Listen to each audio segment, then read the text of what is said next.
Alors pour surfer avec moi, toute l'année d'ailleurs, parce que je fais des week-ends l'hiver, au printemps et surtout j'y suis beaucoup l'été, c'est la plage de Parlementia, entre Guétari et Bidart, qui est notre plage favorite. C'est la plage des longboarders, c'est la plage des surfeurs traditionnels. J'ai aussi l'Afitenia, qui est une droite absolument magnifique.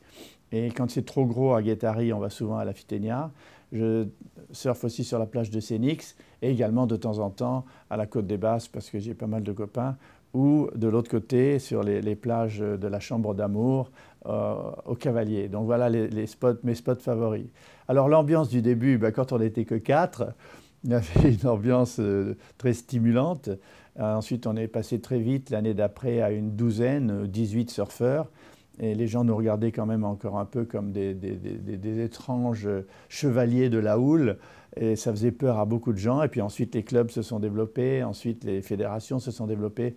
Et le surf a pris tous l'essor qu'on connaît, accompagné bien entendu par tous les marchands de surf, c'est-à-dire les planches et les accessoires de surf, le surfwear, tous les magasins qui sont développés. Donc moi, je ne suis pas du tout critique, comme souvent les gens le croient, de cette évolution du surf en disant mais vous avez connu un temps de rêve, vous aviez les vagues pour vous.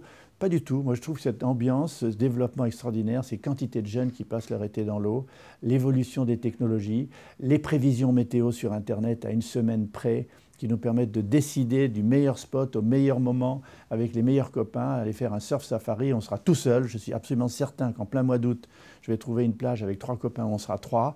Et donc, moi, je suis optimiste. Et je suis toujours un surfeur déchaîné, un surfeur addict, comme on dit.